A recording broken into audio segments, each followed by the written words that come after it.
Mic on, heart loud, turn it up, cut the crowd, kick off the armor, drop all the spin, we're tearing the wallpaper off these walls we're in, truth in the crossfire, names in the dark. Like matches and call it a start. Talk hard. Say the thing that shakes your bones. Talk hard. Leave the questions through the tone. If it burns, if it breaks, if it cuts too far, turn it up. Don't turn away. Talk hard.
Won't look away. We won't look away.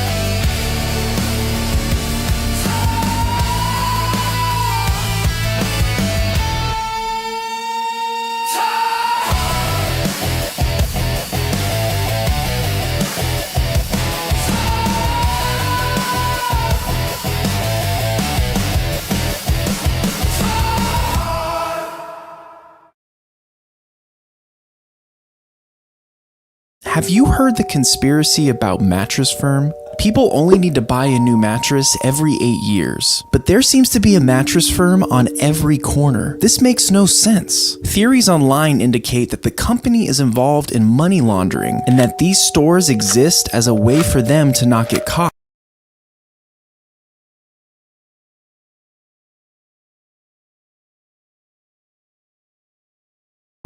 But the actual truth is a little less exciting. Mattress Firm makes so much money on their mattresses that they typically only need to sell one a day to make rent. So more stores equal more sales. Now,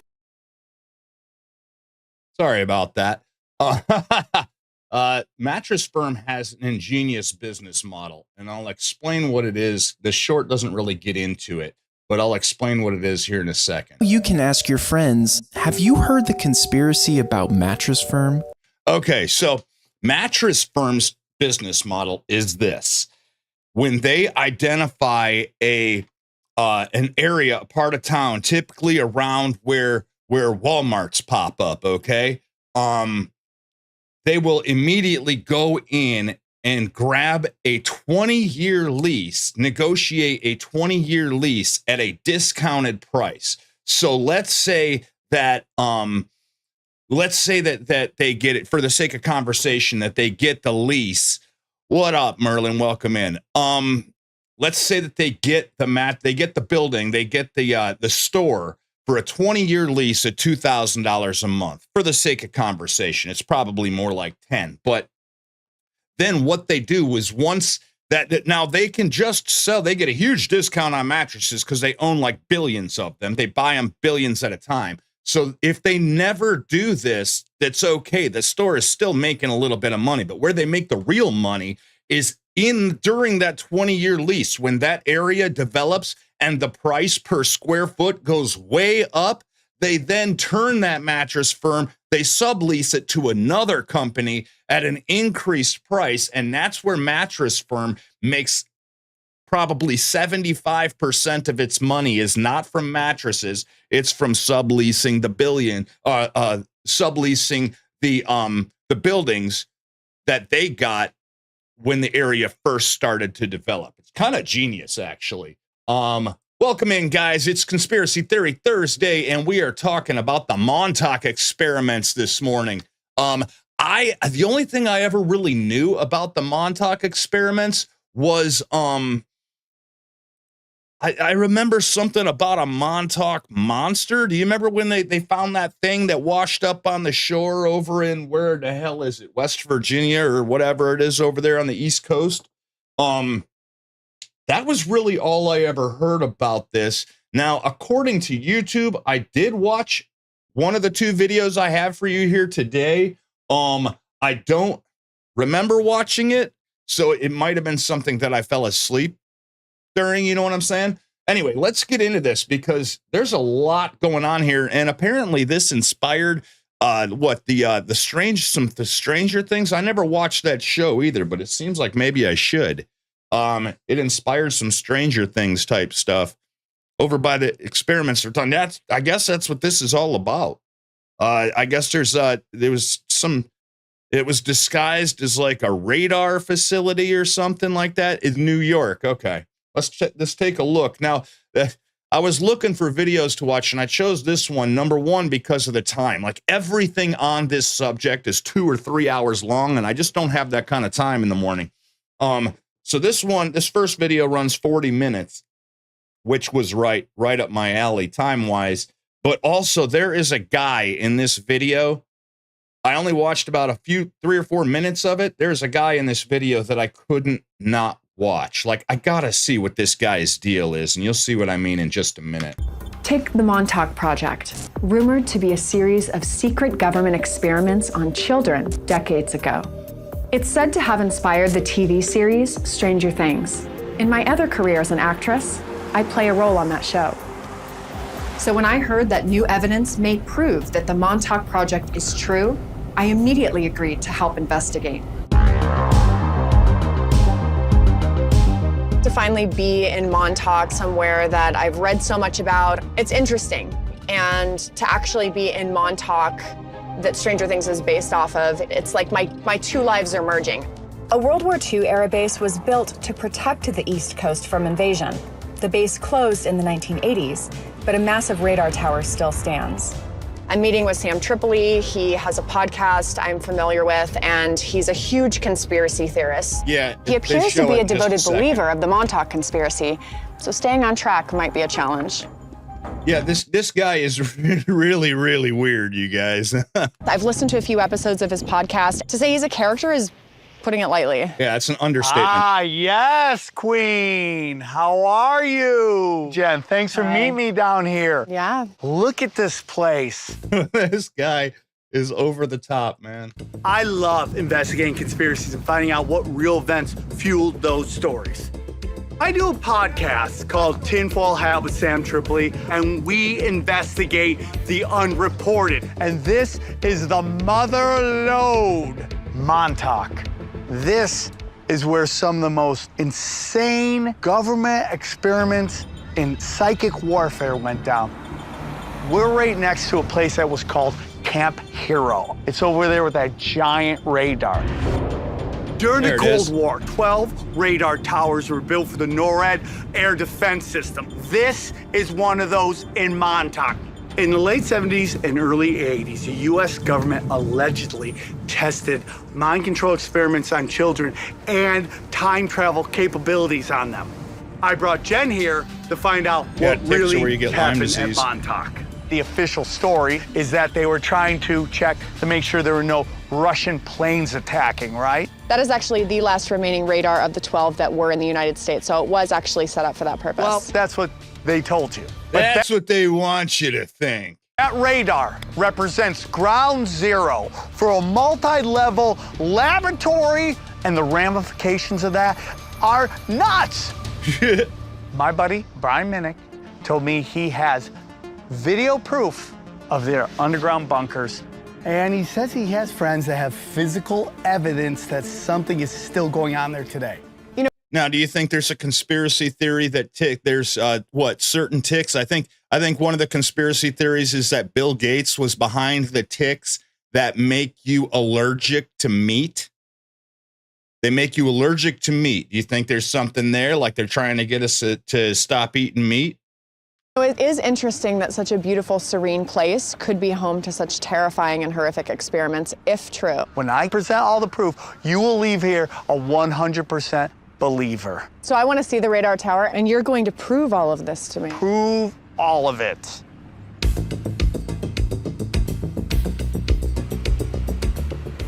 When you see this, prepare to have your breath taken. It's true. It's only a conspiracy theory until somebody proves it true. Taken away. It is mind-blowing. Look at that tower. It's creepy. I used to be at a command that had a ton of radar towers, all sorts of different kinds, and none of them looked quite like that. That's crazy. I mean, it's pretty impressive whether or not you believe something took place. Oh, I believe something took place. Why wouldn't there be windows? Where are the windows? And this is as far. That's actually a good point. It's for air defense. You'd think you'd want to be able to get eyes on whatever the radar was picking up, right? Wouldn't you want to get eyes on, hey, we got something on the screen. They've jammed the radar. We've got something on the screen. Wouldn't you want to look out the window and get some eyes on it? As far as we can go. Why? Well, I would say it's probably locked off because that's an old deteriorating radar tower from decades of no maintenance, and they don't want anyone to get hurt and they don't want a lawsuit, so they locked it. Oh, that's what you think it is. This radar tower was used during the Cold War, and what was the Cold War about? Secrecy, nuclear war, mutually assured destruction. So I don't know. Could there be an underground bunker underneath? Sure, there could be. Does it mean that anything crazy like time travel or mind control experiments went on? No. All right, Plum Island is that the place? Is that the Plum Island? That's the what's it called? That's where the naval base is, right? Plum Island. I think that's the naval base that you're talking about, and I want to say that that's in West Virginia. Yeah. The naval base, yes. There's like, or it looks like there's like a secret naval base there with all where submarines can go under the thing. Yeah. Yeah, that's a good one too. We should look at that one next Thursday. You said that you have an acquaintance, Brian, who's actually been in here and has video proof, right? Yep. He's got the footage. He's got the documents. Show us that. So let's meet with Brian. Let's do it. Come on. What are we Power talking to you walk. for? Freak show, let's go. It's a beautiful area. They should tear that shit down and sell it. That land is probably worth a fortune.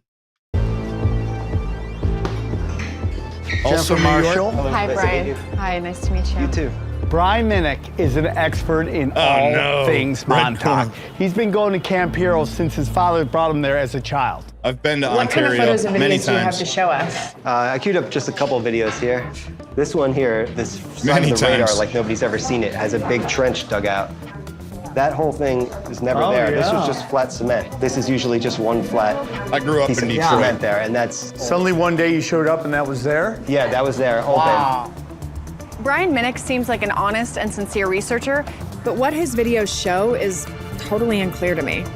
You guys want to see us going underground to one of the tunnels?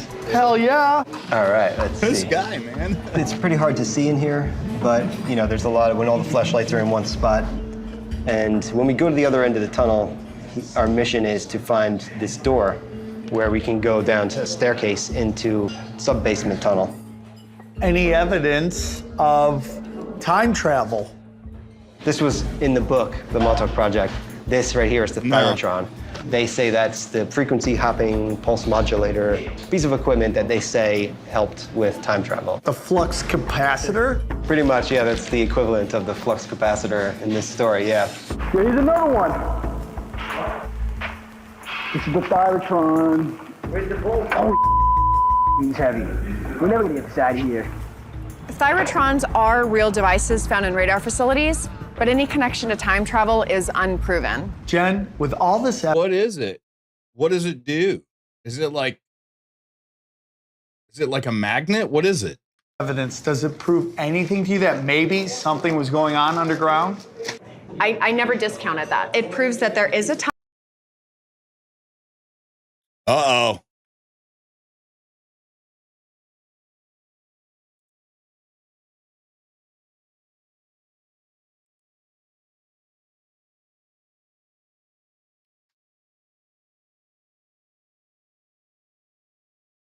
They cut it?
If I had a nickel for every time we had a video related.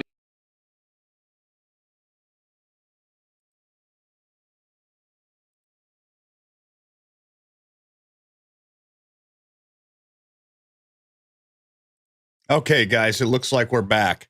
Sorry about that. I'm guessing it had something to do with the channel. Let's see if they let us watch this one. This is a show called The Y-Files. If you've never seen this channel, you absolutely have to subscribe to it. This guy is awesome with his pet fish. Yeah, I'm back. It looks like they're going to give me a second try. They must have, that channel, something must be up with that channel because I've not had this issue. Yeah, the Y-Files is awesome. We're going to watch this and see if YouTube puts me in a timeout again.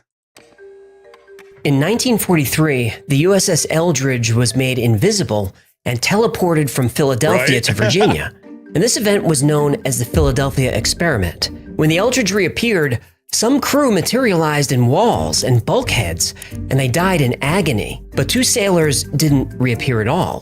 The The two men, who happened to be brothers, were presumed dead or lost. They weren't dead. They traveled 40 years into the future, into a secret military base on the east end of Long Island. They became unwitting participants of the Montauk Project. Yeah, that fish in the bottom right corner is called Hecklefish. He's hilarious.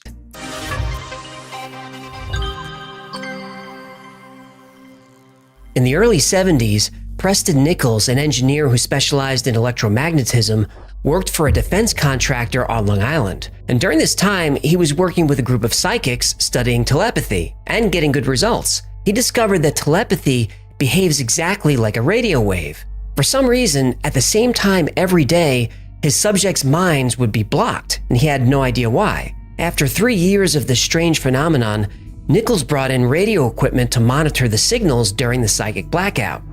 He learned that whenever 410 to 420 megahertz was detected, his subjects were jammed, and after 20 minutes, the signal would dissipate and the psychics would open back up. Nichols built a mobile transceiver and tracked the origin of the signal to Montauk Point on the east end of Long Island, New York. More specifically, he traced the signal to a large radar tower on Montauk Air Force Base, so there was nothing he could do about it. The radio interference continued for a few years and eventually stopped. Nichols didn't give it much thought until he received a call from a friend who said the Air Force Base was now abandoned and he should go check it out. And the base was deserted, but for some reason, it was a mess. You would expect the military to decommission a base in a clean and orderly Yeah, they would, you think that they would pull out all the equipment, right? way, but not Montauk. It was as if whoever was working here cleared out in a hurry. And after exploring, Nichols came across a young homeless man who was living in one of the abandoned buildings. The young man acted nervous. He said he was a military technician who worked there, but he deserted when a large beast appeared and tore through the facility, forcing the project to shut down. Nichols asked the man what he meant by a beast and a project. The young man seemed confused. He said, "You don't remember? You're Preston Nichols. You ran the Montauk Project." What? With the beast, are they talking about that thing that washed up on the shore? What are they talking about? Oh, come in, Goldie. This link is in the description. I highly recommend subscribing to this channel, guys. This is a great channel. Is this the werewolf story? This is the Montauk story. In 1984, Nichols began working with a gifted psychic named Duncan Cameron, who he brought to the deserted base. Immediately, Duncan knew his way around. He recognized the buildings and knew specific details like where the mess hall was. The more they explored, the more information Duncan was able to provide. A number of disturbing experiments happened on the property for years. Duncan started to realize he was part of them. When they entered the large transmitter building, Duncan went into a trance.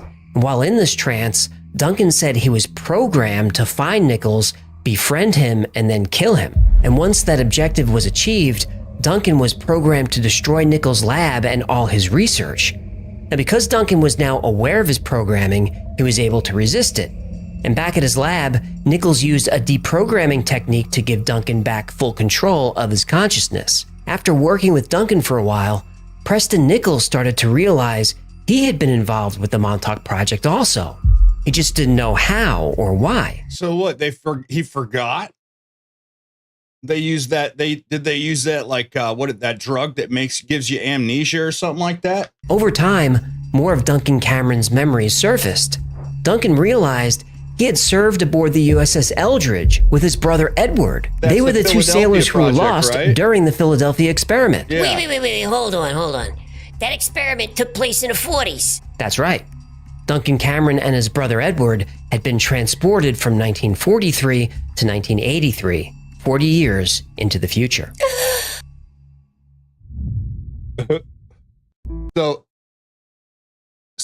the Philadelphia experiment and the Montauk Project are connected somehow? Is that what's going on? A fish sidekick. Yeah, the Hecklefish is awesome, man. Goldie, if you've never seen this channel, you got to sub, dude. Preston Nichols started to notice strange things when he was at work. People you want that you want amnesia? he didn't know. I'd like to remember the last 30 years, not forget it. seemed to recognize him. He was copied on mail and included in meetings that didn't apply to his position in the company. One day, Nichols was sitting at his desk when he felt an ache in his hand. He looked down at the back of his hand, and he had a Band-Aid covering a fresh wound, a wound he didn't have 15 minutes earlier. And this happened more than a few times. On one occasion, usually drugs will do, it's not a special drug that makes you forget. It's pretty much any drug. I woke up one time saying, why are my pants off and my boots on?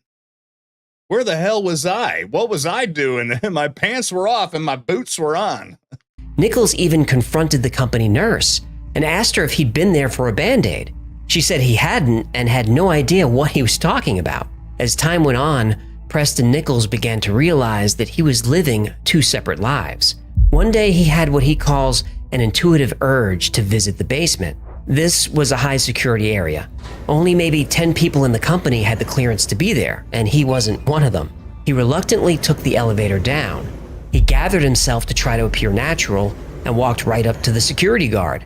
And even though he had never been in this area and had no idea what happened here, the guard gave him a badge with his name on it and waved him through. What? Whether by muscle memory or just by using his gut, Nichols seemed to know where he was going.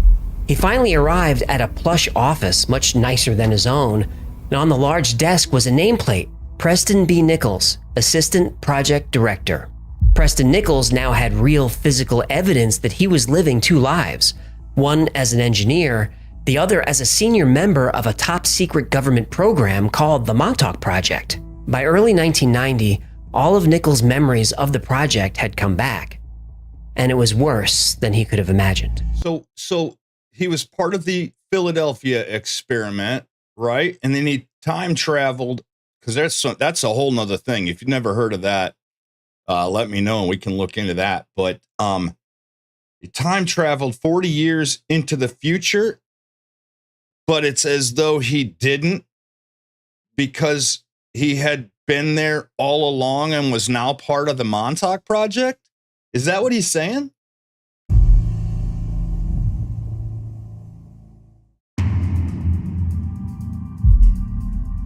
About 50 years after the Philadelphia experiment, a man named Al Bielek would start to have glimpses, visions, and then entire memories of the life of Edward Cameron, a young naval officer serving aboard the Eldridge with his brother, Duncan Cameron. Wait.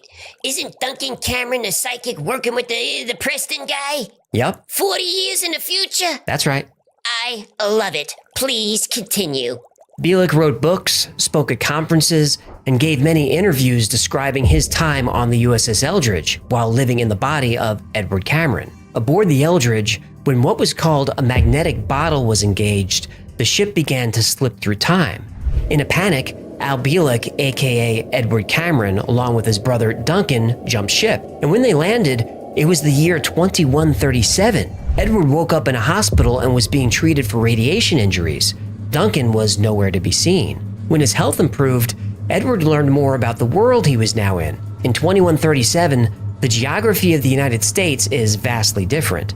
Florida and most of the eastern seaboard is underwater. Whoa. California is a series of islands, and the Great Lakes have combined into one giant lake. After a devastating nuclear war fought between the West and Russia and China, the world's population has been reduced to 300 million people. The United States, Canada, and most governments were gone. Areas were under local martial law.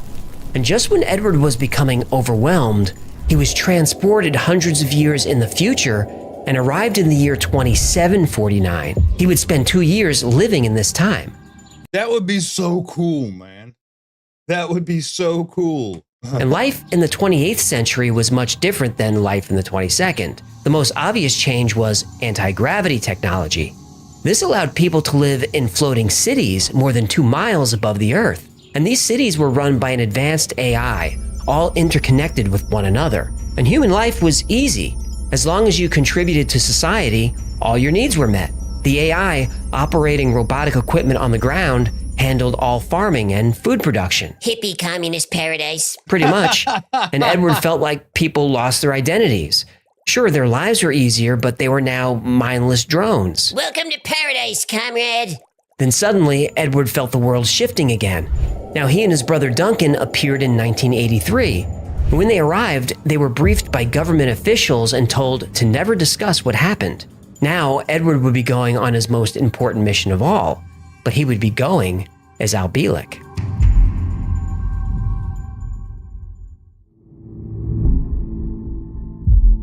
In 1990, Al Bielek's brother, Duncan Cameron, now had full recollection of the Philadelphia experiment and the Montauk Project, as did Preston Nichols, and their memories were terrifying.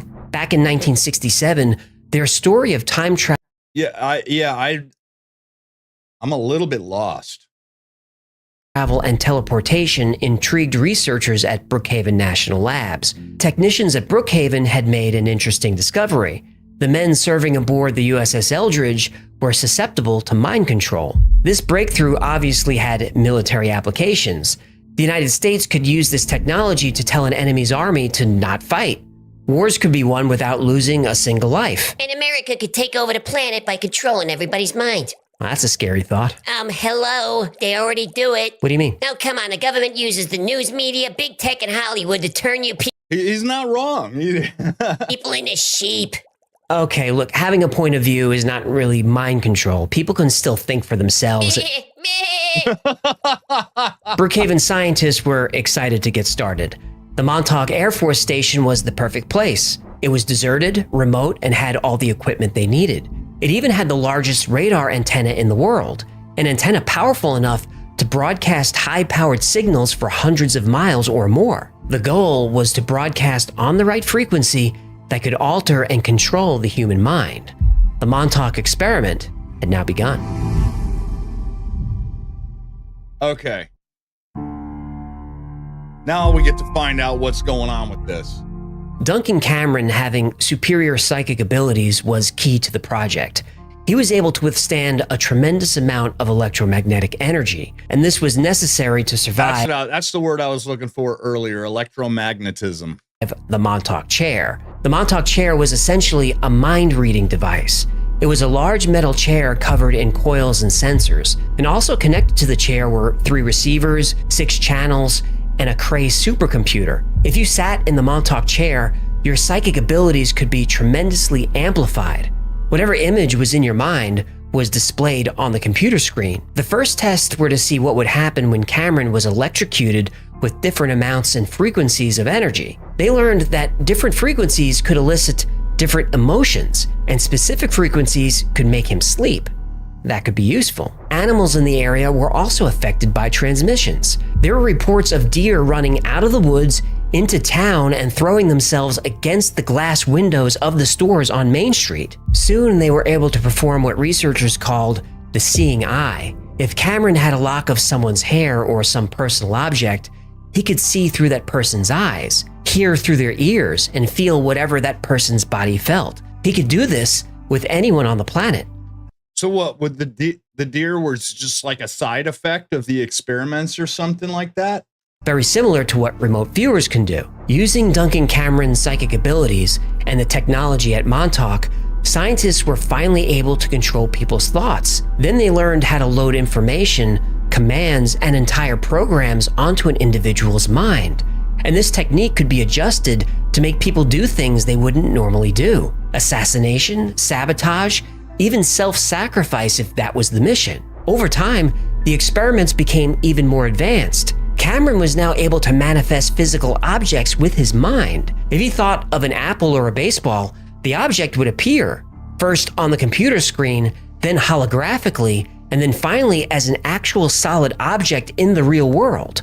This breakthrough would lead the researchers of the Montauk Project to their main experiment. Using a huge new antenna and multiple transmitters, they could create a vortex that someone could step through and into another time. Okay, there's a lot going on here.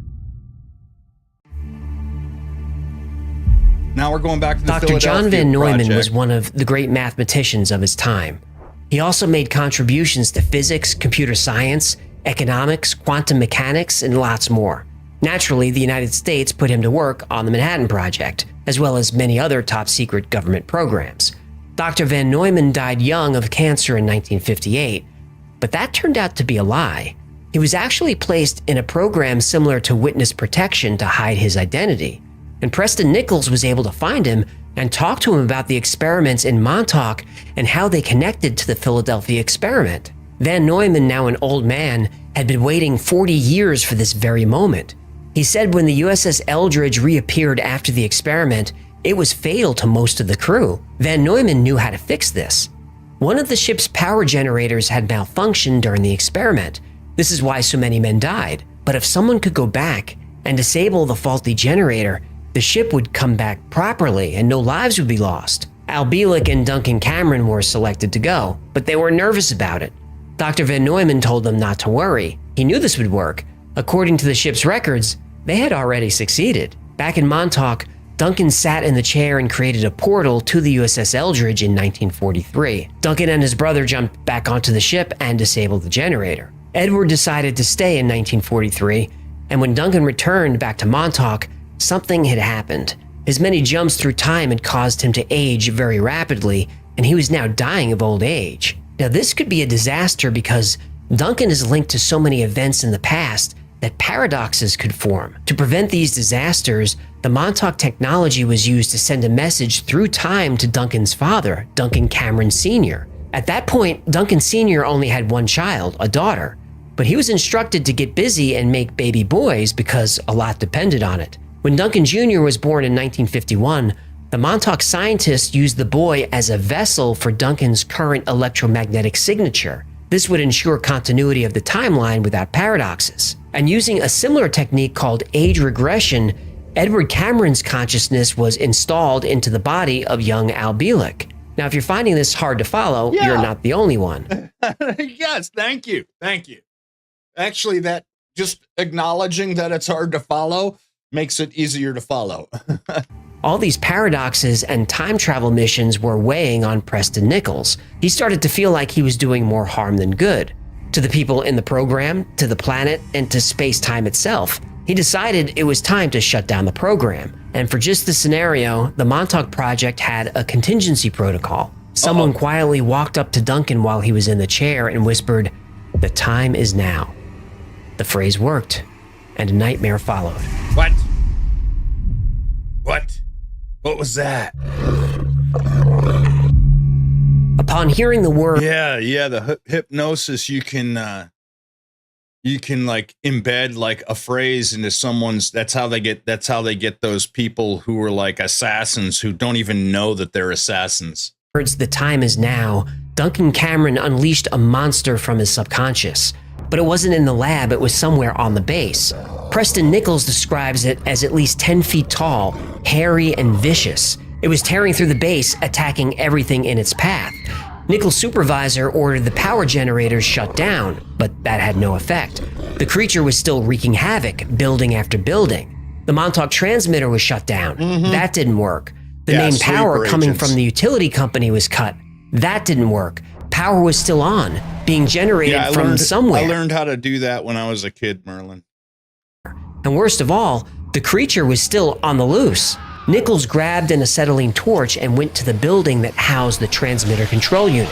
He yanked out every wire he could reach. The building lights went out, but the transmitter continued to work, and he could hear distant screams coming from somewhere on the base. Nichols then took the torch to the transmitter itself.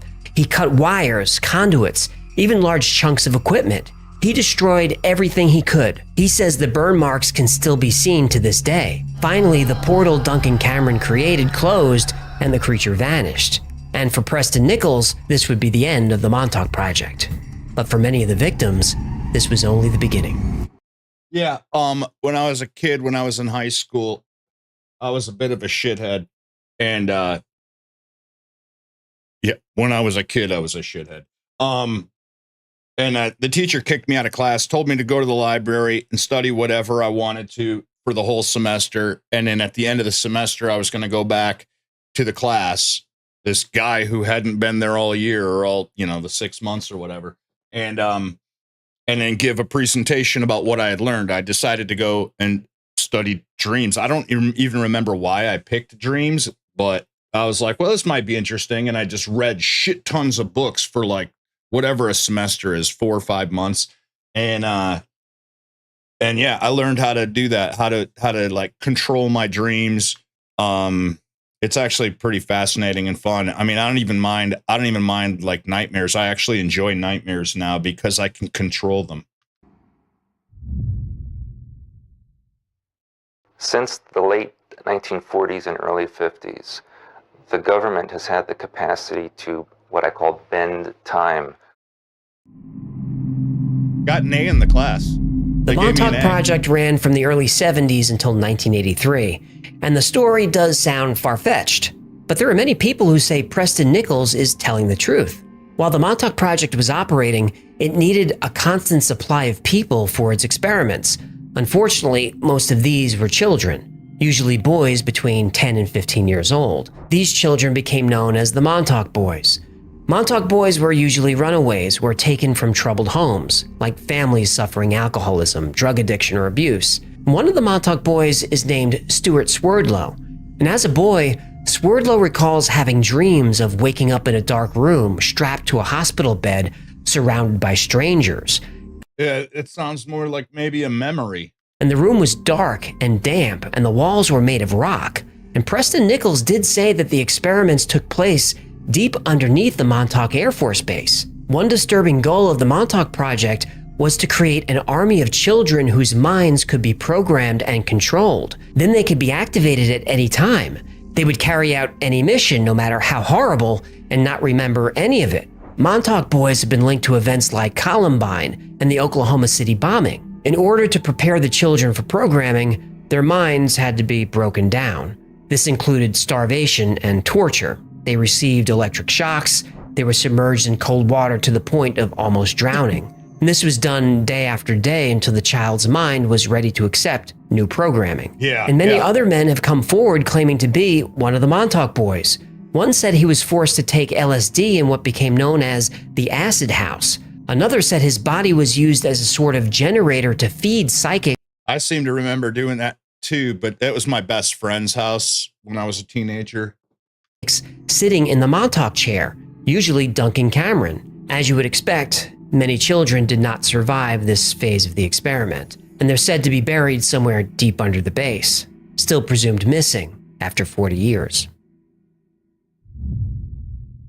When I was, all right, Rex, here's how I learned how to do it. The first step by step, you're not going to do it in like one night, but the first thing you need to do is as you're falling asleep, try to convince yourself to be aware that you're dreaming. Once you're in your dream and you can like say to yourself, okay, this is it. I'm dreaming, and you're aware that you're dreaming. It's like you're awake in your dream. Yeah, that's the first step. The second step that helped me do it, and I'm not saying that this will work for you. It might be one of those hiccup remedy things that they, everybody's got a remedy for hiccups.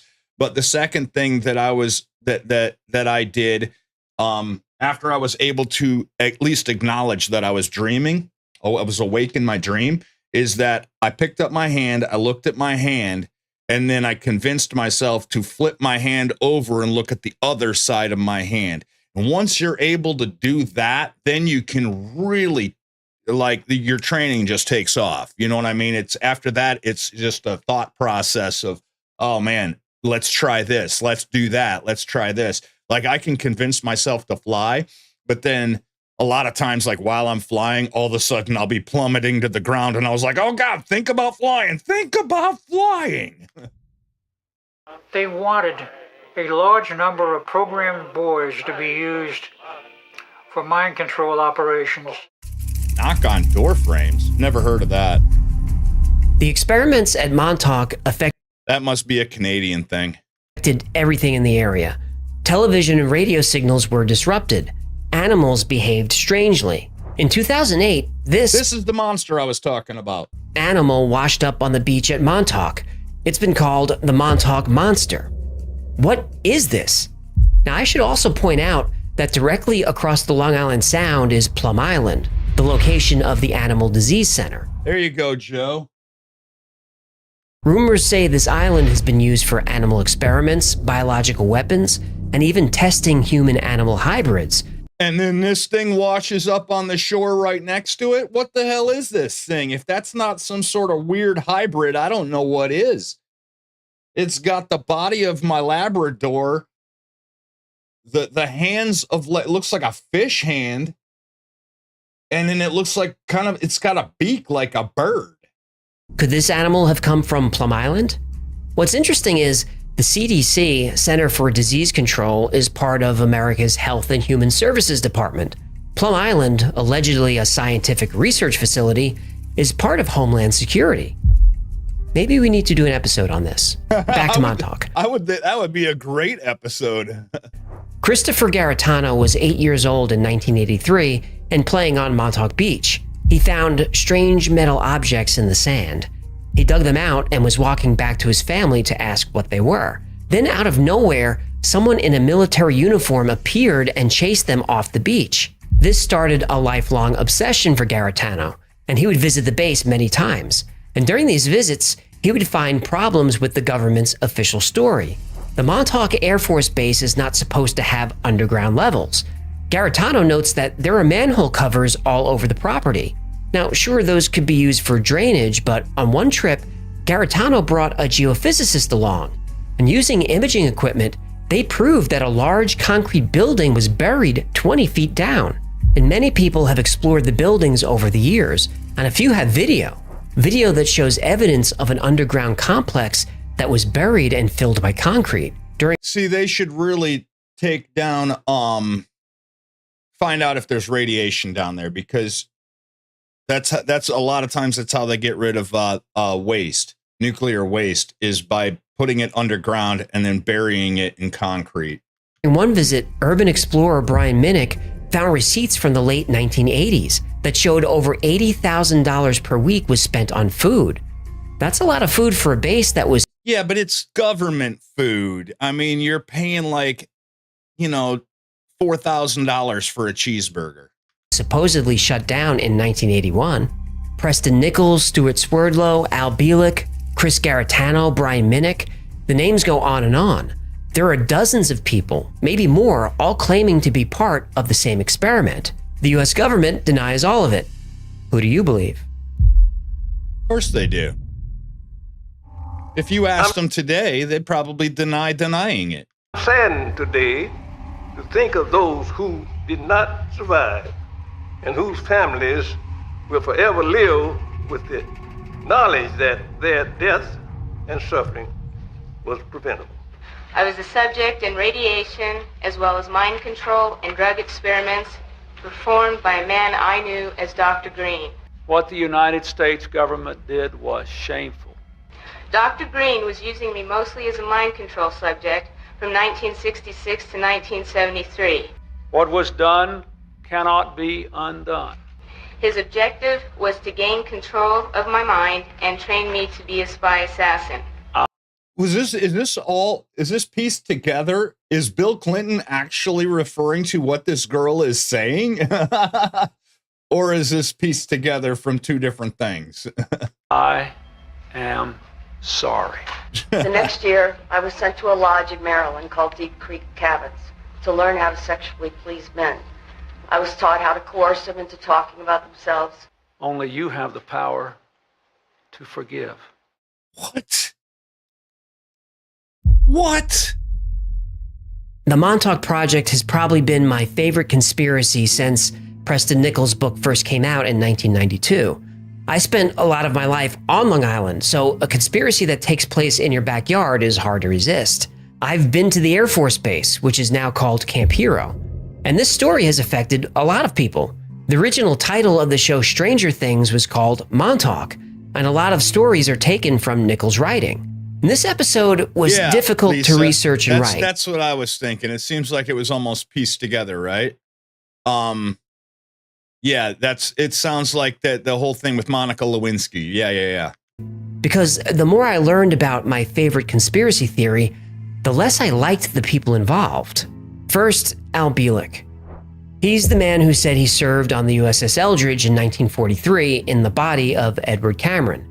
There is no record of any Bielek, Edward, or Duncan Cameron serving aboard the Eldridge, or brothers with that name serving on any ship in the Navy.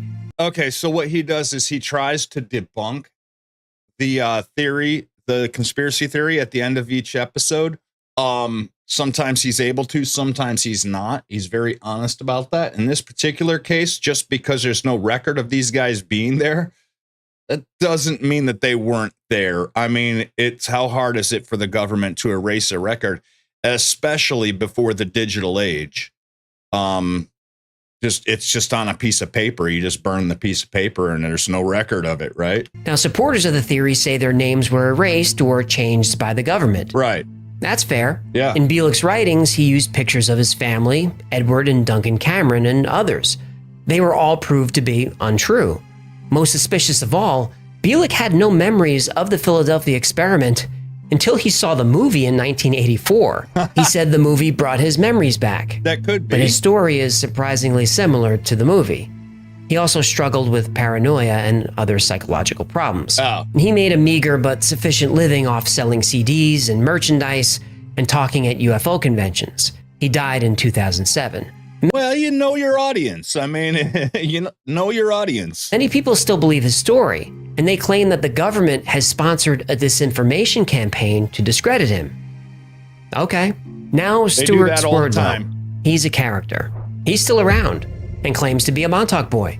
He also claims to speak 10 languages that no one's ever heard him speak. His DNA has been spliced with aliens. He's been imprisoned by the Illuminati. He can see auric fields. He can travel hyperspace. He's a descendant of Atlantis. I can go on. He's basically been at the center of every conspiracy theory that exists. This guy is amazing.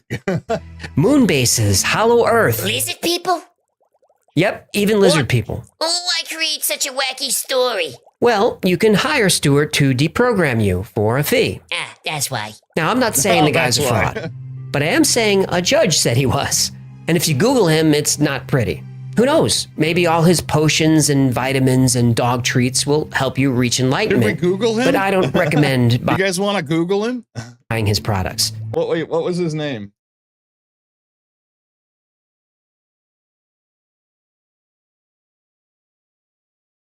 Al Bielik? Is that his name? Yeah. Oh. I kind of want to Google him now. He said it's not pretty. Is he talking about Al Bielik? In the body of Edward Cameron. There is no record of any Bielik, Edward, or Duncan Cameron serving aboard the Eldridge, or brothers with that name serving on any ship in the Navy. I gotta find this guy's Now, supporters of the theory say their names were erased or changed by the government. That's fair. In Bielik's writings, he used pictures of his family, Edward and Duncan Cameron, and others. They were all proved to be untrue. Most suspicious of all, Bielik had no memories of the Philadelphia experiment until he saw the movie in 1984. He said the movie brought his memories back, but his story is surprisingly similar to the movie. He also struggled with paranoia and other psychological problems. He made a meager but sufficient living off selling CDs and merchandise and talking at UFO conventions. He died in 2007. Many people still believe his story, and they claim that the government has sponsored a disinformation campaign to discredit him. Okay, now Stuart Swerdlow. He's a character. He's still around and claims to be a Montauk boy. He also claims to speak 10 languages that no one's ever heard him speak. His DNA has been spliced with aliens. He's been imprisoned by the Illuminati. He can see auric fields. He can travel hyperspace. He's a descendant of Atlantis. I can go on. He's basically been at the center of every conspiracy theory that exists. Oh, there's a book. There's always a book. Moon bases, hollow Earth. Lizard people? Yep, even lizard people. Oh, I create such a wacky story. Well, you can hire Stuart to deprogram you for a fee. Ah, that's why. Now, I'm not saying the guy's a fraud, Stuart? but I am saying a judge said he was. And if you Google him, it's not pretty. Who knows? Maybe all his potions and vitamins and dog treats will help you reach enlightenment. But I don't recommend buying his products. Did you just say dog treats? Oh yeah, he sells all kinds of stuff. Oh, speaking of selling, did you know that you could buy Wi-Fi's merchandise right now? What's this? It's a sponsor, Reed. Be quiet. We've got Hecklefish t-shirts, mouse pads, and hoodies. We got... This is not a good time for this. Links below. I've saved Preston Nichols for last. There were rumors circulating about Montauk for a long time. That's the right way to sell merchandise right there. Before Nichols came along. but Preston Nichols is the main man behind the current theory. It worked on me. I have a Hecklefish plushie toy that when you squeeze it, it goes, "Listen, people!" And he's the only man behind it. He actually opens his first book like this. This work is being presented as non-fiction as it contains no falsehoods to the best knowledge of the authors. However, it can also be read as pure science fiction if that is more suitable to the reader. Now, there are a lot of things that don't add up.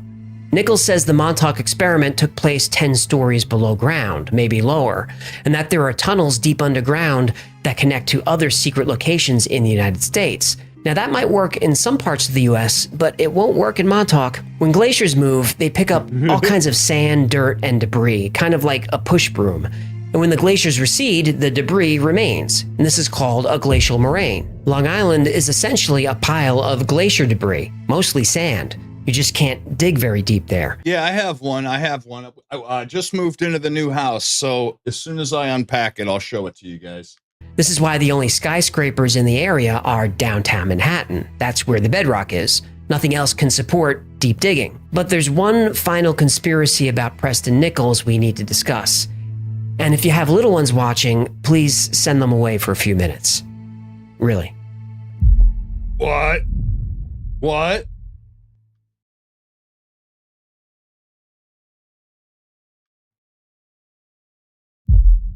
What is this? Okay. You might remember Preston Nichols used a deprogramming technique on Duncan Cameron. Well, Nichols describes this technique in his books, though it rarely makes it into the fun YouTube videos about the Montauk Project. To be deprogrammed, Preston Nichols has to touch you while you're in an aroused state. Now, I wonder if this is why the last video got shut down, you guys. Now, I won't give the specifics here, but I think you understand what I mean. And Nichols deprogrammed because they were a lot more graphic about it than he's being right now. A lot of young men all the time. Oh my God. Preston Nichols had built a replica of the Montauk chair and research room. And eyewitnesses said Nichols would go into the room with a man, usually in his early 20s. There'd be some noise. About 20 or 30 minutes later, the young man would come out disheveled, often with an uneasy look on his face, and Nichols would be covered in sweat. At one point, Nichols was deprogramming as many as 25 Montauk boys a few times a week, who he unfortunately called disciples, and they all shared a house not far from Nichols. And nobody knows exactly how many men or deprogramming sessions were involved, but it was a lot. Now, in the books about the Montauk Project, Preston Nichols is a man caught up in a conspiracy greater than he could imagine. He lives a double life. He meets famous scientists. He makes breakthroughs in technology that exist only in science fiction. In these stories, he's a hero. But the truth is, Preston Nichols is a villain. Because of the proliferation of the Montauk Project theory, dozens of men, most of whom had a mental illness, addiction issues, suffered child abuse, or all of the above, believed they were part of this conspiracy. This delusion gave their lives meaning, and it gave them someone to blame that wasn't themselves or their families. And being a Montauk boy gave them a place to belong, a new family of people who understood the pain of what they were going through. And here was Preston Nichols to the rescue, able to deprogram them of all the negative experiences they suffered from the experiment. Preston Nichols took advantage of these young men for years, while other liars and frauds helped him weave a rich, complex narrative, a narrative that still continues. And this conspiracy is believable because the government has done most of the awful things Nichols claims. Right. Drugging people against their will, kidnapping, torture. They've done all of this and worse. They even admitted to a lot of it, you guys. They've even come out and said, yeah, we did that. The government also spent a lot of resources exploring psychic phenomena. The Montauk Project is a conspiracy grounded in a whole lot of facts. But when Preston Nichols, Al Bielek, and Stuart Swerdlow added their own details, like time travel, aliens, and conjuring monsters out of thin air, were they dressed as dingoes? They built a house of cards. None of their stories can exist without the other. That's the thing is, that's a funny thing about some of these conspiracy theories is that they actually sound believable until the wrong people start believing in them.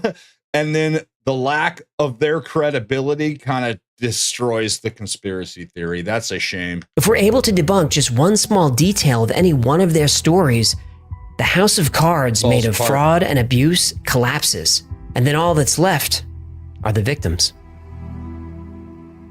That's a shame.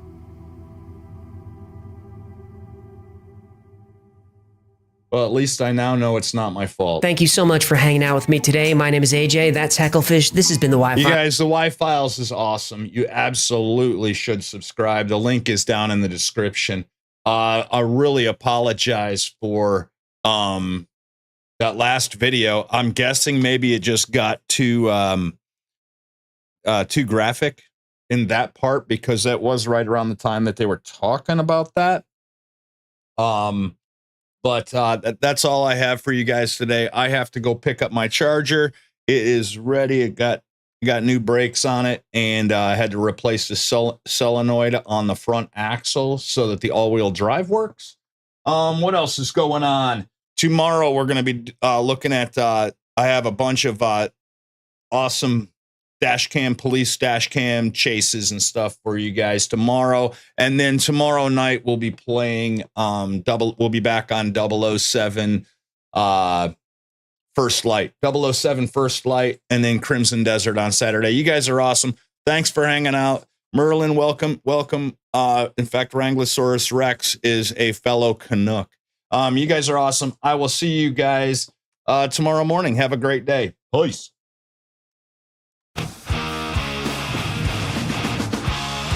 Have a seat right there. Let me tell you a story about a tiny little channel with a little hope for glory. He streams all night and it spins all day. His name is Scott Von Lock, and he's here to say, like, subscribe, and get notified. Nacho Cast presents. Share it with your friends. We'll start it out with